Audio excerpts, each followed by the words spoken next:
IPL season వచ్చిందంటే అభిమానుల దృష్టి రెండు విషయాల మీద నిలుస్తుంది.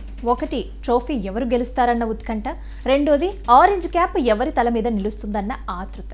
ట్రోఫీ గెలిచేది చివర్లో తేలుతుంది, కానీ ఆరెంజ్ క్యాప్ పోరు మాత్రం ప్రతి మ్యాచ్తో కొత్త మలుపు తిరుగుతుంది. ఒక్క ఇన్నింగ్స్ సరిపోతుంది లెక్కలు తారుమారు కావడానికి. అందుకే ఈ పోరు అభిమానులలో రక్తపోటు పెంచుతుంది.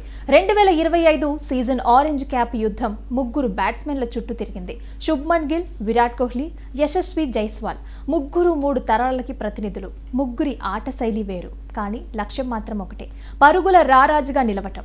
ఇది కేవలం స్టాటిస్టిక్ పోరు కాదు, ఇది తరం వర్సెస్ అనుభవం, నిశ్శబ్దమైన స్థిరత్వం వర్సెస్ అగ్ని లాంటి దూకుడు, క్లాస్ వర్సెస్ కత్తి లాంటి దాడి. ఈ పోరులో ప్రతి ఒక్కరి పాత్ర ప్రత్యేకం. ముందుగా శుభ్మన్ గిల్ చూస్తే అతడి బ్యాటింగ్లో హడావిడి కనిపించదు. భారీ అరుపులు, అగ్రహావేశాలు అతడి ఆటలో వారుతూ. అతడు క్రీజ్లో ఉన్నప్పుడు స్టేడియం కూడా నిశ్శబ్దంగా మారిపోతుంది. కానీ ఓవర్ ముగిసేసరికి స్కోర్ బోర్డ్ చూస్తే ఆశ్చర్యం కలుగుతుంది. పరుగులు నిశ్శబ్దంగా వచ్చి చేరుతుంటాయి. కవర్ డ్రైవ్ అయితే కళాత్మకంగా ఉంటుంది. ఫుల్ షాట్ అయితే ఫీల్డర్ కదలక ముందే బౌండరీ దాటుతుంది. ఇది వేగం కాదు, నియంత్రణ. ఇది ఆగ్రహం కాదు, ఒక లెక్క. గిల్ ఆటలో కనిపించే ఈ నియమశీలతే అతన్ని భవిష్యత్ ఆకాశ కిరణంగా చూపిస్తోంది. ఇక విరాట్ కోహ్లీ దగ్గరకు వస్తే కథ పూర్తిగా మారిపోతుంది. ఇక్కడ బ్యాట్ కంటే ముందుగా గుండె మాట్లాడుతుంది. కోహ్లీ క్రీజ్లోకి అడుగు పెట్టగానే స్టేడియం ఊపిరి ఆపుకుంటుంది. మొదటి బౌండరీ పడగానే వినిపించే శబ్దం కేవలం చప్పట్లు కాదు, అది జ్ఞాపకాల గర్జన. ఎన్నో సీజన్లు, ఎన్నో చేజులు, ఎన్నో ఒత్తిడి పరిస్థితులలో నిలిచిన ఒక యోధుడి గుర్తింపది. అతడు ఒక్కో రన్ తీస్తుంటే అభిమానులలో ఇంకా ఉన్నాడు అన్న నమ్మకం బలపడుతుంది. కోహ్లీకి ఆరెంజ్ క్యాప్ ఒక రికార్డు మాత్రమే కాదు, తన ప్రయాణం ఇంకా ముగియలేదని, అనుభవానికి ఇంకా విలువ ఉందని ప్రపంచానికి చెప్పే సమాధానం. ఇక యశస్వి జైస్వాల్ ఆట పూర్తిగా భిన్నం. ఇక్కడ అనుభవం లెక్క కాదు, భయం అనే మాటే లేదు. బంతి పడిందంటే అది బౌండరీ వైపు వెళ్లాల్సిందే అన్న ధైర్యం మాత్రమే కనిపిస్తుంది.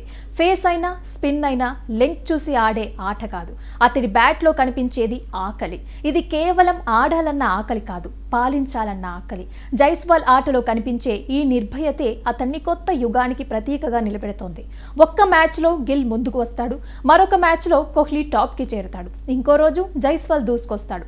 ఆరెంజ్ క్యాప్ రోజుకొక తల మీదకి మారుతూ ఉంటుంది, కానీ టెన్షన్ మాత్రం తగ్గదు. ప్రతి మ్యాచ్తో లెక్కలు మారిపోతాయి. సోషల్ మీడియా గ్రాఫ్స్, క్యాల్కులేషన్స్, సగటు స్ట్రైక్ రేట్ అనే చర్చలు సాగుతాయి. ఎవరు ఎన్ని పరుగులు చేయగలరు అనే విశ్లేషణలు వస్తాయి. కానీ స్టేడియంలో మాత్రం ఒక్క లెక్కే ఉంటుంది, ఈ ఓవర్లో ఎన్ని పరుగులు వస్తాయి. ఇది ఒక క్యాప్ కోసం జరిగే పోరాటం మాత్రమే కాదు, ఇది ఒక తరాన్ని నిర్వచించే యుద్ధం. గిల్ గెలిస్తే భవిష్యత్తు రాజుగా అతడి పేరు ముద్రపడుతుంది. కోహ్లీ గెలిస్తే రాజు ఇంకా రాజేనని చరిత్ర మరొకసారి ఒప్పుకుంటుంది. అదే జైస్వాల్ గెలిస్తే కొత్త యుగం మొదలైనట్టే. ప్రతి మ్యాచ్ ఒక కొత్త మలుపు, ప్రతి ఇన్నింగ్స్ ఒక కొత్త కథ. అయితే అనూహ్యంగా ఈ ముగ్గురులో ఎవరికీ కాకుండా సాయి సుదర్శన్ 2025 ఐపీఎల్కి గాను ఆరెంజ్ క్యాప్ సొంతం చేసుకున్నాడు.